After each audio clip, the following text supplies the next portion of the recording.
Hello everyone, welcome to my channel. कैसे हैं आप सब? होप सो सब बढ़िया होंगे। तो गाइस, आज हम बात करेंगे बीए फोर्थ सेम हिस्ट्री की क्लासेस के बारे में। और आप सबको पता है कि चैप्टर नंबर 8 जो है हमारा चल रहा था, सांप्रदायिक राजनीति का उदय, मुस्लिम लीग की विचारधारा और उनकी राजनीति कैसी थी। तो इसके 3 पार्ट्स जो हैं अपलोड हो चुके हैं, चैनल पर आप देख सकते हैं। और आज बात करेंगे हम पार्ट 4 की और कल बात करेंगे हम पार्ट 5 की। तब आपका ये चैप्टर पूरा कंप्लीट होगा, क्योंकि चैप्टर थोड़ा सा मुश्किल है, लेकिन मैं कहूँगी अगर आपने 3 पार्ट्स देख लिए हैं बहुत अच्छे से, तो आज का पार्ट भी आपको बहुत आसान लगेगा और कल का पार्ट तो लगेगा ही। ठीक है, तो चलिए वीडियो के एंड तक आप बने रहेंगे। वीडियो को मैक्सिमम लाइक शेयर सब्सक्राइब आप ज़रूर करेंगे। तो चलिए गाइज, आज की वीडियो में अपनी स्टार्ट करते हैं। तो देखिए, आपको मैंने इतना करवाया, सांप्रदायिकता के बारे में मैंने आपको अच्छे से करवाया था पार्ट 1 में। फिर मैंने आपको सांप्रदायिकता के उदय और विकास के कारण करवाए थे, किस तरह उदय हुआ, उनका क्या क्या कारण थे, ये सब आपको मैंने करवा दिया है। मुस्लिम लीग जब बन गई उसकी विचारधारा कैसी थी, फिर उनकी जो आपकी राजनीति थी वो कैसी थी, फिर इनकी पृष्ठभूमि के बारे में मैंने आपको थोड़ा बहुत बताया, कैसे इनकी पृष्ठभूमि रही, किस कारण से हुई, बंगाल विभाजन के द्वारा हुई, फिर इसकी स्थापना कैसे हुई। ठीक है, तो ये सब आपको मैं करवा चुकी हूँ। ठीक है, तो आज हमने बात करनी है मुस्लिम लीग की राजनीति के बारे में। तो ये आज आपका पार्ट 4 स्टार्ट हो गया है। ठीक है, चलिए अब इनकी राजनीति समझ लेते हैं, क्या थी इनकी राजनीति। तो सबसे पहले आपको पता है कि सांप्रदायिकता जिसको बढ़ावा मिला वो बंगाल विभाजन से मिला था, जो कि आपका 1905 में हुआ था। ठीक है, लॉर्ड कर्जन के द्वारा हुआ था। तो मुस्लिम लीग को जो सबसे ज़्यादा समर्थन मिला था वो बंगाल विभाजन से ही मिला था, ये सबको पता है। अगर आपने पहले के पार्ट देख लिए हैं तो आज ये पार्ट आपको समझ आएगा।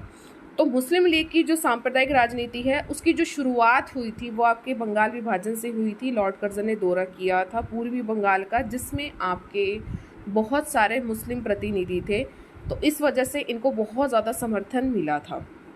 ठीक है, ब्रिटिश सरकार क्या चाहती थी? ब्रिटिश सरकार ये चाह रही थी कि जो बंगाल जो था बिल्कुल संपन्न कह सकते हैं राज्य था उस समय, और वो चाहती थी कि आपके हिंदू और मुस्लिम इन दोनों में बहुत बहुत ज़्यादा दरार आ जाए।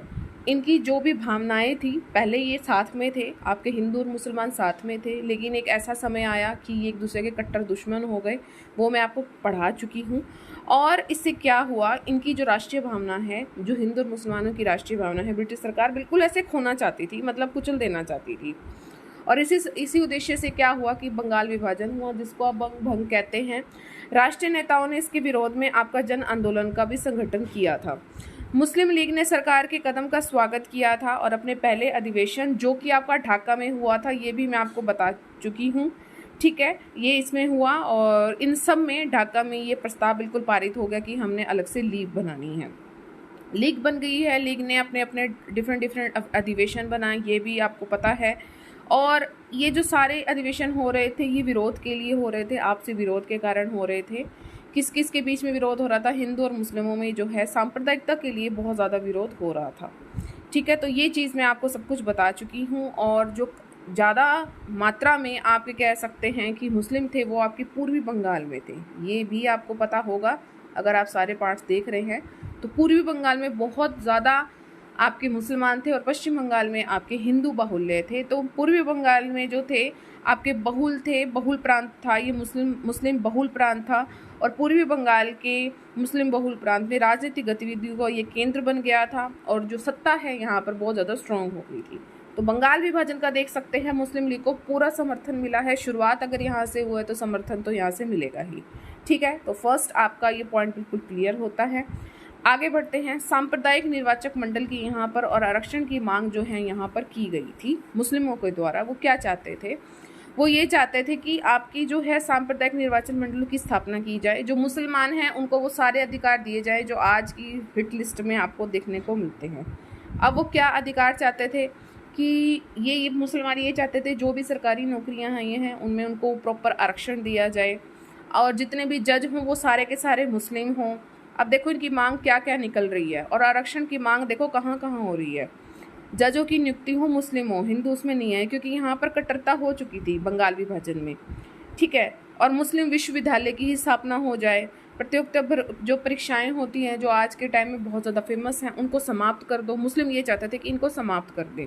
ये सारी की सारी मांगें शुरू हो चुकी थी, ठीक है। और इसी तरीके जैसे ये रवैया हो रहा था तो पृथक निर्वाचक मंडल भी, यानी कि पृथक निर्वाचक मंडल का क्या, इसका मतलब क्या होता है कि हमें अलग से निर्वाचन करना है, आप हिंदू चुनिए और हम क्या मुस्लिम चुनेंगे। तो ये इसका मेन मतलब होता है, अगर आपको डाउट है तो, ठीक है। तो सांप्रदायिक निर्वाचन मंडल और आरक्षण की मांग किस किस में हुई, तो ये पॉइंट भी आपको, मुझे उम्मीद है, क्लियर हो गया होगा, ठीक है। और वास्तव में जो ये पृथक निर्वाचक जो प्रणाली है आपकी, ये गंभीर इसके परिणाम होने वाले थे, बिल्कुल होने वाले थे। अगर आप ये चीज़ कह रहे हैं कि आप एक ही देश में रहते हो और आप कहते हैं कि हमारी अलग अलग प्रणाली होनी चाहिए, तो किस तरह आप ये सोच सकते हैं। अगर आप किसी के साथ अच्छा कर रहे हो, हिंदू अच्छा कर रहे हो तो भी मर गए, बुरा कर रहे हैं तो भी मर गए, ठीक है। तो निर्वाचक मंडल अगर पृथक पृथक होगी तो कैसे काम चलेगा, ठीक है। तो इस चीज़ से जो है अलगाववाद को बहुत ज़्यादा बढ़ावा मिल गया और सांप्रदायिक संगठन बनाने की जो प्रक्रिया है बहुत ज़्यादा तेज़ हो गई थी, ठीक है। इस चीज़ से बहुत ज़्यादा बढ़ावा मिल चुका था और सबसे ज़्यादा जो दबाव पड़ा था वो कांग्रेस पर पड़ा और राष्ट्रीय गतिविधियों का क्षेत्र बहुत ज़्यादा सीमित हो गया था। गांधी जी ने इसके बारे में क्या स्टेटमेंट दी थी, ये जब सारी प्रक्रिया चल रही थी कि पार्लियामेंट सुधार ने हमारा क्या कर दिया है, सर्वनाश कर दिया है, ठीक है। तो ये स्टेटमेंट आपकी पृथक निर्वाचक मंडल के लिए है जो लॉर्ड मिंटो द्वारा को लिखा था। तो ये जो सारे के सारे जो भीषण जो ये सब चीज़ें हो रही थी ना, बहुत ज़्यादा फेडअप वाली हो रही थी, मतलब हर कोई परेशान था इस चीज़ से। ज़्यादा तो हिंदू ही थे, मुस्लिम तो अपनी चलाए जा रहे थे, लेकिन इससे नुकसान तो उनका भी होना ही था, ठीक है। तो ये सब चीज़ें हुई। आगे बात करेंगे हम। इसके बाद हुआ लखनऊ समझौता हुआ, जो कि हुआ आपका 1916 में। अब मुस्लिम लीग है, उसने क्या किया, अब बात लखनऊ समझौता की 1916 में। 1911 की हम बात करेंगे। एक सांप्रदायिक नीति चलती आ रही थी, इसके बाद उसकी नीति में कुछ परिवर्तन आने लगा और धीरे धीरे ये कांग्रेस के समीप आने लगी। नीतियाँ अपनाई, परिवर्तन आए, आगे आगे बढ़ी, ठीक है। ये जो सारी जो नीति बनी थी ना, सांप्रदायिक जो नीति बनी थी मुस्लिम लीग वालों की, जो कि 1911 में बनी थी, ये नीति ये इस तरह है कि इसमें ना टाइम टू टाइम ना बहुत ज़्यादा परिवर्तन आने लगे। देखिए, परिवर्तन तो संसार का नियम है, तो इसमें भी परिवर्तन आए। अब ऐसे परिवर्तन आए कि एक समय ऐसा है कि जो कांग्रेस थी ना, उसके समीप आने लगी, जो ये आपकी मुस्लिम लीग थी। लीग की नीति में परिवर्तन के प्रमुख कारण में से एक तो सबसे पहले था आपका बंगाल विभाजन, जो कि आपका 1905 में हुआ था।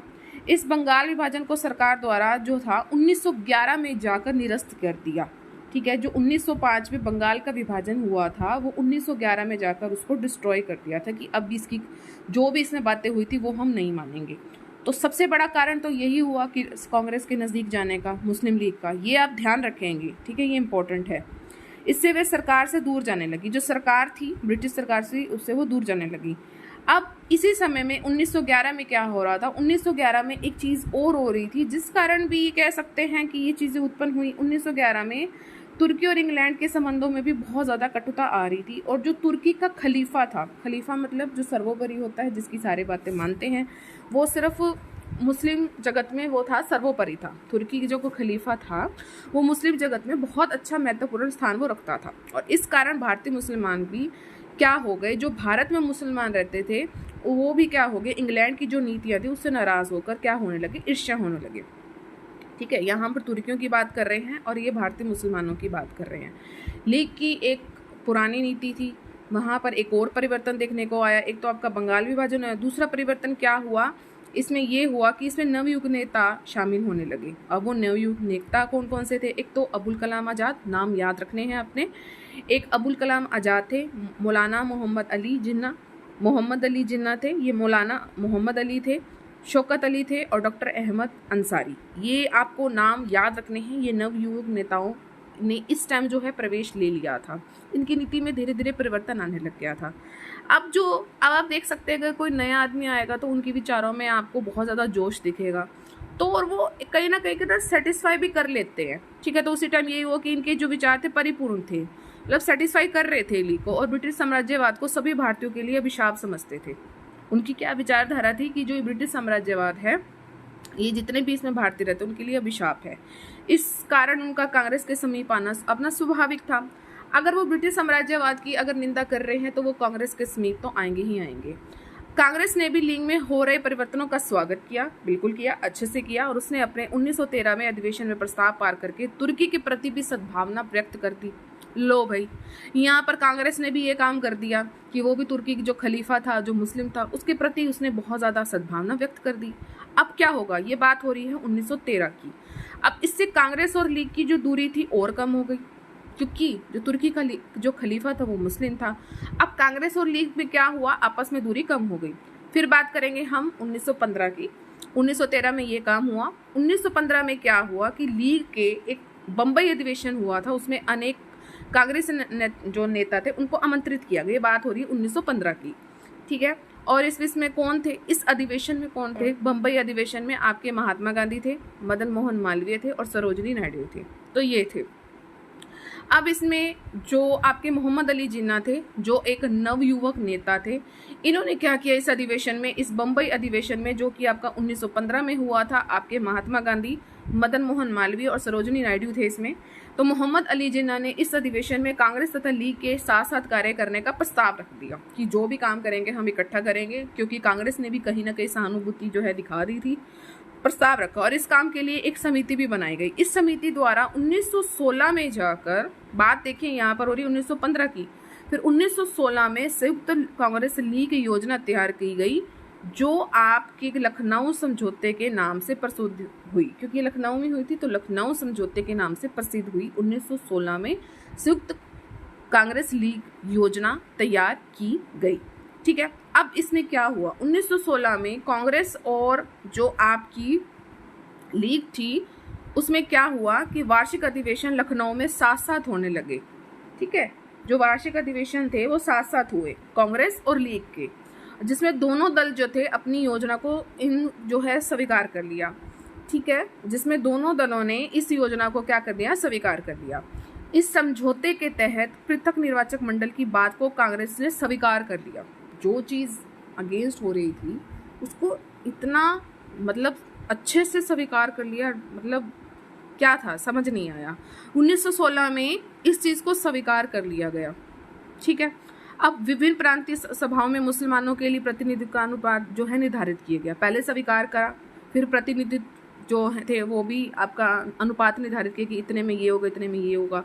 तो मुस्लिम बहुत प्रांत जो था आपका बंगाल था, ठीक है, पूर्वी बंगाल था उसमें, और पंजाब में उनकी जनसंख्या के अनुपात से कम, यानी कि बंगाल में आपके 40 होंगे, पंजाब में 50%, या अन्य प्रांतों में उसकी जनसंख्या से काफ़ी अधिक अनुपात में स्वीकार किया गया, ठीक है। तो यहाँ कहेगी कि यहाँ पर पृथक निर्वाचक मंडल होगा। दोनों संगठनों ने क्या किया, औपनिवेशिक स्वराज प्राप्त करने के लिए मिलकर संघर्ष करने का भी फैसला लिया कि हम इकट्ठे हैं और हम एक साथ मिलकर काम करेंगे और स्वराज की प्राप्ति करेंगे। तो ये चीज़ भी इधर लखनऊ समझौता में की गई थी, जो कि 1916 में हुई थी, ठीक है। अब जब ये समझौता हो गया तो इस समय जो तत्काल समय था, तो कांग्रेस ने एक अपनी उपलब्धि माना, महत्वपूर्ण उपलब्धि माना कि हमने बहुत बड़ा तीर मार लिया, परंतु इसके प्रभावों का विवेचन करने से पता लगता है कि घातक कदम था। कैसी आपके ऊपर आपने सारा पढ़ लिया, कौन सी समझदारी थी, समझ नहीं आई।